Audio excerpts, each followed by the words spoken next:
Les articles 13 et suivants avancent un certain nombre de propositions qui vont immanquablement modifier en profondeur le réseau des chambres de commerce et d'industrie.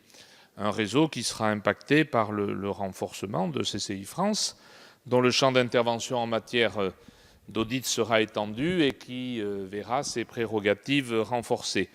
Des CCI qui seront dans le même temps impactés par une réduction importante de leurs ressources, alors même qu'une stabilité leur avait été promise, ce qui, en marge du débat sur leur mission et leur relation à CCI France, pose la question d'une réelle péréquation au bénéfice des CCI territoriales implantées dans des départements ruraux comme le Cantal, des CCI identifiées comme hyper rurales.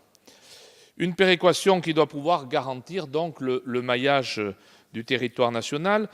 Pour ce faire, il est indispensable que cette péréquation permette aux CCI territoriales de retrouver un niveau de ressources compatible avec un service de qualité et de proximité que d'aucuns reconnaissent.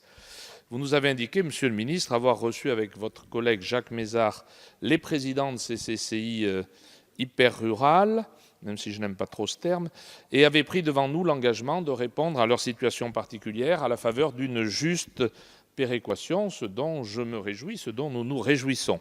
Aussi, je profite de l'examen de ces articles pour vous demander avec insistance que l'État organise cette péréquation qui ne peut être confiée à CCI France.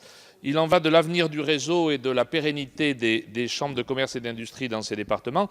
C'est l'État qui a décidé de baisser le plafond de la taxe sur les frais de chambre. C'est à lui de veiller à ce qu'une juste péréquation permette aux CCI territoriales de continuer à exercer leur mission de proximité au plus près des entreprises. Le quatrième point, c'est qu'il y a une spécificité des CCI rurales. Et je ne retiens pas ce terme d'hyper-rural qui me déplaît profondément parce qu'il a un côté presque insultant. Il y a des CCI rurales qui appartiennent à des territoires qui sont en difficulté et où le montant de la taxe affectée est évidemment beaucoup plus important. Les CCI des métropoles, la taxe, ça représente 18-20% de leurs ressources. Donc ce n'est pas grand-chose pour elles de basculer sur un financement par prestation. De toute façon, vous êtes dans la CCI de la métropole de Lyon, ou de la métropole de Toulouse, de la métropole de Bordeaux, très honnêtement, vous n'aurez pas de problème à trouver des grandes boîtes, des grands laboratoires, des grandes entreprises privées pour financer les prestations. Mais quand vous êtes dans la CCI du Gers, quand vous êtes à Auch, c'est plus compliqué. Et quand vous êtes dans la CCI du Cantal, cher Vincent Descoeur, ça va être plus difficile. Et j'en ai parfaitement conscience. J'ai été 3 ans ministre de l'Agriculture, j'ai sillonné tous les territoires ruraux en long, en large et en travers, et ça a toujours été un immense plaisir pour moi. Et j'ai parfaitement conscience qu'un des grands défis français des 25 années à venir, c'est d'éviter la concentration des richesses, des activités et des emplois dans les grandes métropoles pour faire vivre, par l'emploi et par le travail, les territoires ruraux. Donc il faudra aider les CCI rurales.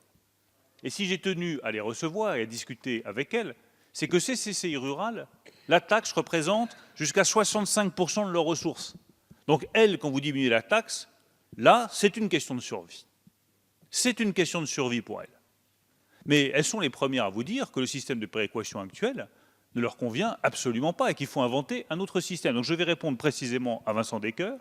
Nous allons discuter de cette nouvelle péréquation. Nous ne laisserons pas les CCI discuter seuls. L'État prendra sa part. Et je me suis porté garant de ce que les CCI rurales disposeraient des ressources nécessaires pour vivre. Parce que je vais vous dire, en étant un tout petit peu provoquant, un tout petit peu, moi j'aime les CCI et j'y crois.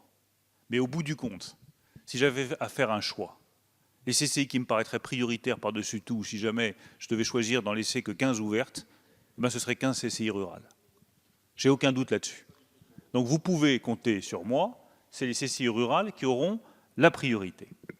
Enfin, je veux rajouter un dernier mot. Ça a été soulevé, je crois, tout à l'heure par notre ami élu de Belfort.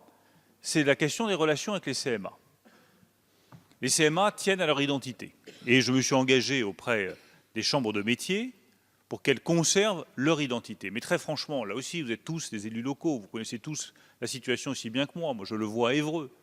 Vous avez les bâtiments de la CMA, et puis 500 mètres plus loin, vous avez les bâtiments de la CCI. On peut peut-être imaginer au moins de mettre en commun les bâtiments et de réduire les dépenses de fonctionnement. Je ne dis pas fusion, je dis rapprochement. Et je pense d'ailleurs que les CMA y sont prêtes. Donc voilà, pour répondre très précisément à vos questions, où le gouvernement souhaite aller. nous engageons une transformation sans précédent des CCI parce que nous croyons aux CCI et que je suis convaincu que cette transformation, cette réinvention, c'est la condition de la vie future des chambres de commerce et d'industrie.